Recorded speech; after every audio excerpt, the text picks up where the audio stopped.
Hi guys. For this effect you go to the media generator and search for titles and text. There you select title for preset. Drag and drop over the video timeline.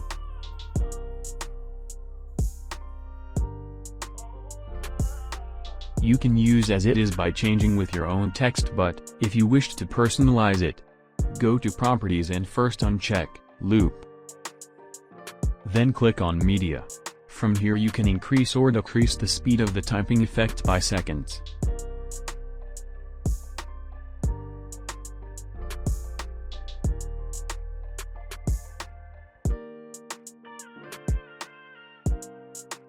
For example, I am going to personalize it to my own liking.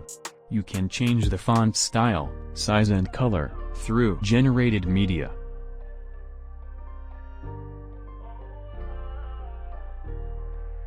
If this video helps, like, share and subscribe.